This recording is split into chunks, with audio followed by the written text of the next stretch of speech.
Leksimizni davamlaştırmaz, hürmetli vatandaş.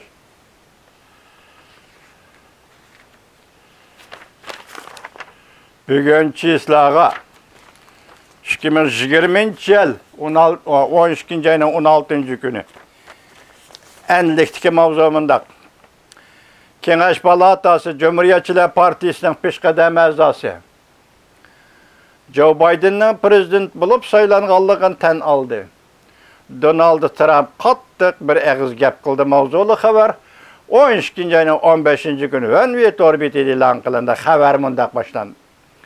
Amerika'da maxsus saylıqchilar bilet tashlab, natijasi 14.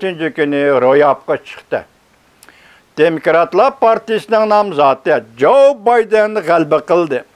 Davlat Majlisi Kengash Palatasining a'zosi Cumhuriyetçiler Partisining Kengash Palatasidagi daisi Michael McConnell eg'ir bayonot e'lon qilib, Joe Biden'ning prezident bo'lib saylanganligini e'tirof qildi.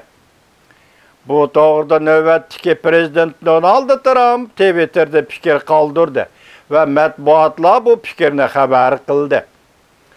McConnellni tezli voz kechdi deb tanqid qildi prezident Trump. Prezident Trumpning Twitter'da qoldirgan fikrini Kundalik Pochta gazeti munda xabar qildi. Donald Trump lageri senator Michael McConnellga tanqid yurgizdi. Georgia shtatining shtat boshlig'i Taylor Geringa o'xshaydi dedi. Prezident Trumpni qo'llamagan barliq Cumhuriyetçiler Partisi a'zolari Jungo Kompartiyasining Amerikani o'tkazib elib boshqurishini qo'llaydigan kishilardir dedi. Prezident Trump lageridagi advokat Linwood mundaq dedi. Senator Michael McConnell davlatni sevmaydi. U faqat huquq, ta'sir ko'rsatish kuchi, dollarla o'ylaydi. Va Amerikaning xoini dedi. Donald Trump mundaq ko'rsatdi. McConnell tezda voz kechib ketdi. Cumhuriyetçiler kurash qilishni o'rganib olishi kerak. Cumhuriyetçiler kurash qilishni o'rganib olishi kerak. Kishilar bak g'azablandi. Endi yana bir mavzu vatandaş.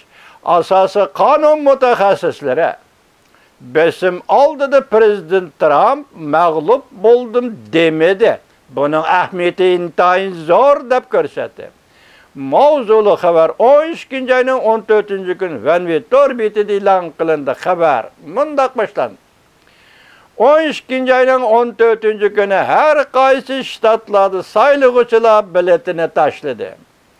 Gerçi o'g'li chet elda chiriklashish delosiga chetilib, tekshirish qabul qilayotgan parishonlik masalaga duch kelgan bo'lsa-mu, u ishlarga ovora bo'lib ketmay, Joe Biden o'zining hukumat kabineti a'zolarini boshlab matbuotga yuzlandi.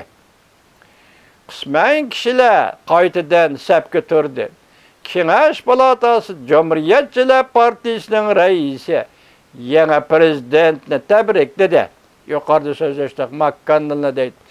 Cumhuriyetçiler matbuot Donald Trumpga besim ishlatib alg'a qarab mang dedi.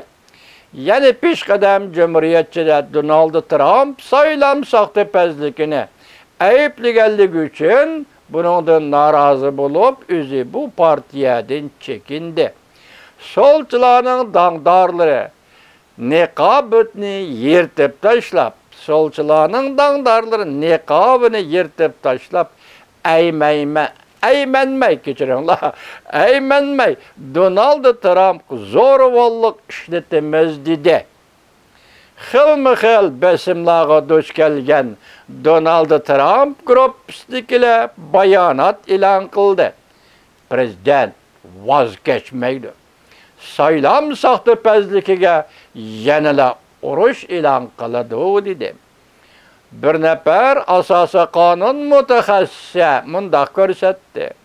Amerika'da prezident sayılımı da rəqibidi yengilgende bayanat ilan qilish, yeni prezident bolgan kişinin g'albi qilishi qonunluq bolganını zöruri şart astıdıla 101'de. Şunlaşqa prezident Trump'ның saylamda məğlub boldum demigenliğinin ahmiyeti intayın zor iştir. Mississippi ştatı asasa kanun mütehassisi konservatif Shani